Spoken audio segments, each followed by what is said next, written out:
Ladies and gentlemen, welcome again to my channel. My name is Duncan Robert. I am very happy that you have joined us again today.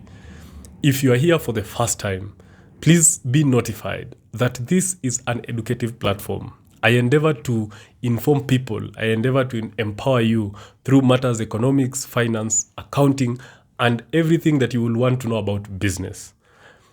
I try to do as much research as possible, and I try to find out the things that you would want to know as much as possible. And I would love that you join this army of smart people, and therefore I ask you, if you haven't subscribed, please subscribe to this channel and join the army of smart people. The topic today, I'm going to explain to you the easiest way to tell that a country is going through economic issues.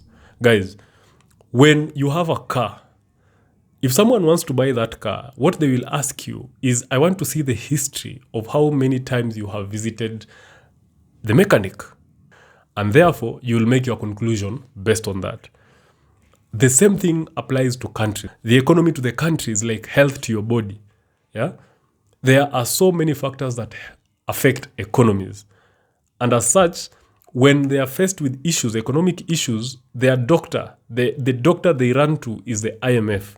Now, for those people who don't know, IMF is International Monetary Fund. It was created purposefully to help countries during times of economic issues. It is supposed to come through for countries when they are facing challenges and they cannot find solutions, short-term or medium-term solutions. So IMF will come in, assess the issues, assess the damage, and then they will help you based on how you have assessed that issue and based on the need. So IMF does not give money for development. IMF is not a development agency. It is the lender of last resort. It is the place you go for when you have issues and you do not know. Now, there are 41 countries in sub-Saharan Africa, just in case you didn't know. And in 2023 alone, 13 countries have visited the IMF.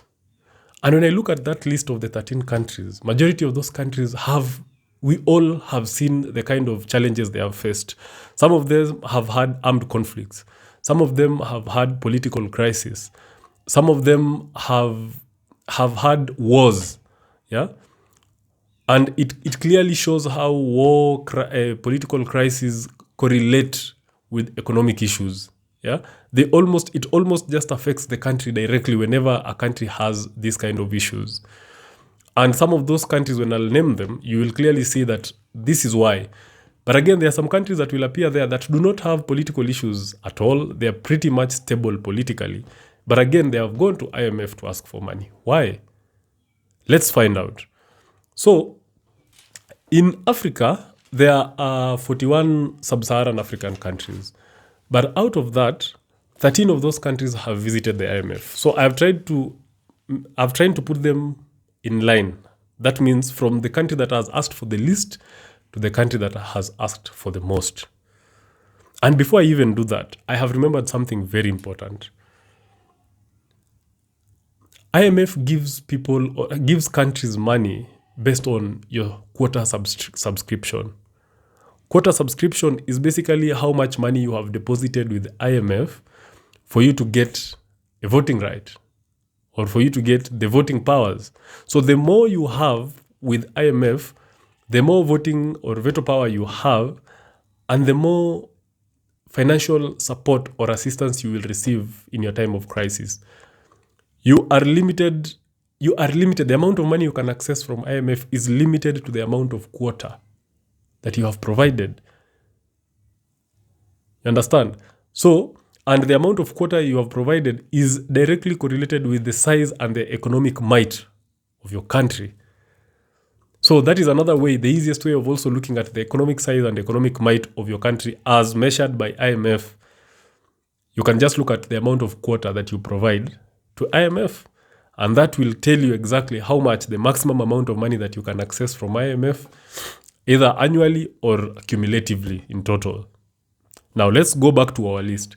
So the 13th country is Mauritania. And Mauritania has accessed a facility called ECF, Extended Credit Facility. So Extended Credit Facility is given to African countries for the short term. Just the short term support when they are facing balance of payment issues. Yeah. We have number 13, we have a country called Guinea-Bissau. Number 11, we have Comoros. Number 10, we have Seychelles. Number 9, we have South Sudan. Number 8, we have Niger. And you see Niger has had issues this year, for those who don't know, because of the political issues they have had.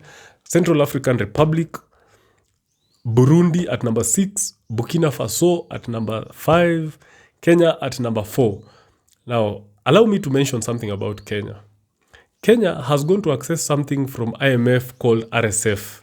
Let me get the full definition of RSF in a short while. So RSF in full is Resilience and Sustainability Facility. Resilience and Sustainability Facility is not necessarily a facility given to you because you are currently facing a crisis. It is a facility that a country goes to access in anticipation that there might be an economic challenge coming up because of balance of payment issues or because of the climatic issues. Yeah, climate change is an issue right now. So therefore, a country like Kenya is not currently necessarily in an economic crisis. They have had economic challenges, but it is not necessarily a crisis. But they have gone to get to secure this RSF in anticipation. And if you ask me why Kenya could have gone for the RSF, is because I think the Kenyan president has gone for a long-term implementation of long-term policies. The president of Kenya, William Ruto, is looking at long-term solutions to some of the problems that the country is facing.